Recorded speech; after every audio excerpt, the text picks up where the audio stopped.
tá? Mas deixa eu falar para vocês sobre alguns modelos bíblicos e um em especial que essa semana teve, acho, não sei se foi ontem ou antes de ontem, quando eu acordei com essa história na minha cabeça, que é a história da mulher adúltera, que quando foi levada lá para Jesus, lembra da história da mulher adúltera? Quando foi levada lá para Jesus e disseram, os fariseus disseram, essa mulher foi pega em flagrante adultério. O que o senhor diz? Porque Moisés diz, apedreja. Qual é a sua opinião?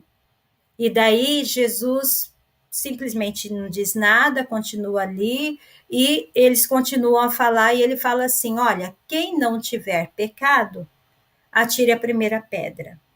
E sabe, eu fiquei pensando assim, gente, essa mulher, ela foi restaurada na autoestima dela. Ela foi restaurada no valor próprio dela. Ela foi restaurada na segurança dela. Quando Jesus simplesmente diz assim, ó, nem diz apedreja porque é o que Moisés diz, nem não apedreja porque o meu tempo é o tempo da graça. Ele simplesmente diz assim, quem não tiver pecado.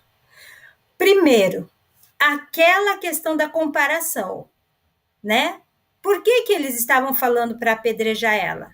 Porque eles se consideravam mais santos do que ela. Porque ela foi pega em adultério, né? Então tem aí um nível de comparação. Ela olhava para aqueles homens vestidos, né, com aquelas indumentárias religiosas, e ela se sentia certamente uma pecadora. E quando Jesus diz para eles assim: quem não tiver pecado, e o texto diz que a consciência deles os acusou. E eles foram um a um deixando ali as pedras e saindo, né? Então ela foi tratada nesse nível, olha, você se sente a pior das pessoas, porque você foi trazida aqui em flagrante adultério. Mas todos eles carregam as suas próprias culpas. Percebe o que é a comparação? Quando a gente olha assim numa situação que a gente se sente tão mal, a gente olha as pessoas ao redor, a gente acha que todo mundo está melhor do que a gente, que todos são melhores do que a gente, que as oportunidades estão para essas outras pessoas e não para nós. E eu falei assim, nossa, é verdade, né? Naquele momento, Jesus fez com que ela percebesse que ela não era pior do que nenhum daqueles homens, que todos eles carregavam as suas próprias culpas. Então, num dos posts que eu coloquei lá, eu falei sobre isso. Eu falei sobre a questão da comparação, que é um dos vilões que destroem a autoestima da mulher e de qualquer pessoa. Quando a gente se compara, quando a gente começa a olhar para os outros e achar que nós somos piores, mais feias, mais qualquer coisa, menos inteligentes, né, menos capazes, que aquela pessoa faz bem, mas que a gente não sabe fazer, isso vai matando a nossa autoestima e pouco a pouco a gente vai se sentindo péssima. Essa é a verdade. Outra coisa que acontece ali na história daquela mulher, quando Jesus está lá escrevendo na areia, ele não olhou para ela. Ele não olhou para aqueles homens. Ele está lá escrevendo na terra. O texto diz que ele abaixou e ficou escrevendo na terra. Ela fica sozinha. E ela fica ali. E daí Jesus olha para ela e pergunta: onde estão os teus acusadores? E daí o que começa a ser tratado? Começa a ser tratada a questão de o que está aqui, né? O que vem de fora, o que as pessoas dizem sobre mim, o que as pessoas falam sobre mim, o que as pessoas acusam sobre a minha vida, o que vem de fora, o que está na nossa mente, que são as palavras dos outros, reforçando os nossos defeitos, os nossos erros, as nossas incapacidades. Jesus fala: onde é que eles foram parar? Onde estão os teus acusadores? Eles não têm poder nenhum sobre você aqui. Então, ali foi restaurado também isso nela. A capacidade de perceber que quem acusa fala muito mais sobre si mesmo. Essa é uma das máximas, né, da psicanálise. Quem acusa, quem fala, quem culpa, quem cobra, Quem está falando muito mais de si mesmo do que está falando do outro. E naquele momento, Deus, o Senhor Jesus ali, trabalhou a vida daquela mulher nesse sentido. E qual é o último trabalho que acontece ali? É a aceitação. Porque Jesus diz para ela assim: cadê os teus acusadores? Não ficou nenhum? Ela diz: nenhum, Senhor. Ele fala: então também eu não te condeno. Ele aceita aquela mulher naquele momento e ele diz para ela assim: nem eu te condeno. Ele não está dizendo eu também tenho culpas.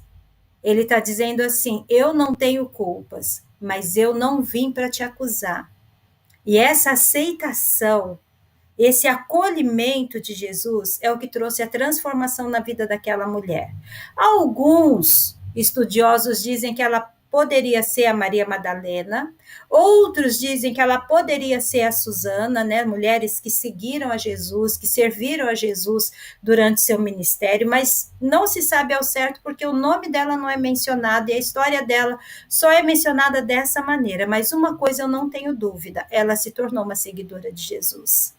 Porque ela foi perdoada, porque ela percebeu que quem acusava também carregava as suas culpas, que a voz dos que acusavam foi silenciada quando ela ouviu uma voz maior, que foi a voz de Jesus, e ele diz: eu também não te acuso, mas aí ele faz um desafio para ela. Qual é o desafio que ele faz no final? Vai e não peques mais, né? Toda vez que nós temos um encontro com uma ação transformadora de Deus na nossa vida, um momento como esse aqui, a gente tem que falar assim: não vou ficar mais da mesma maneira. É uma mudança de mentalidade. No sábado eu vou falar sobre isso, sobre essa mudança de mentalidade que vai trazer a transformação em toda a nossa história, porque é isso que Jesus faz. Então, pega por esse exemplo e vê que quando Jesus ele trabalhou libertando, curando, transformando pessoas, ele trabalhou também nas suas emoções. Foi da mulher samaritana e de tantos outros modelos que a gente pode ver.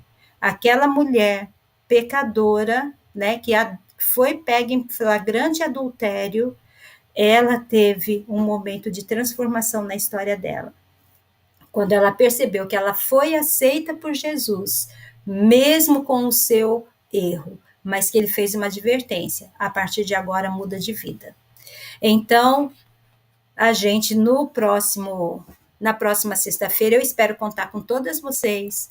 A gente vai conversar um pouco mais profundo. Então, essas bases aí que eram importantes da gente colocar, eu coloquei. Agora a gente vai falar como que a gente vai construir em cima dessas bases. Tá meio abalada? Tá meio capenga?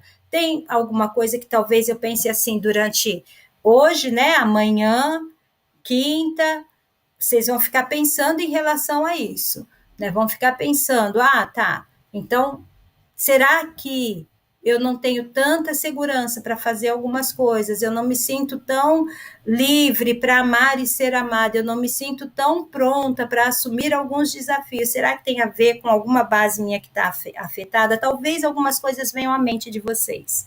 Então, vocês vão trazer isso na mente de vocês para o nosso próximo encontro, tá certo? E na sexta-feira, então, a gente vai falar sobre alguns modelos bíblicos que mostram essa transformação que o Senhor Jesus faz, pegando alguém que talvez não se sinta nada, que diga assim: quem sou eu? Né? Por que ele me escolheu? Por que ele me amou? E a gente vai ver como ele transforma a vida dessas pessoas. E no sábado a gente vai falar sobre essa mudança de mentalidade, que é o que a gente precisa para construir essa autoestima que é segundo o coração de Deus, que não tem outra palavra para a gente usar para ela que não seja essa autoestima top, tá bom? Vou ver, Vera, tem alguma perguntinha aí, alguma coisa no chat? Não? Vou parar a gravação aqui rapidinho.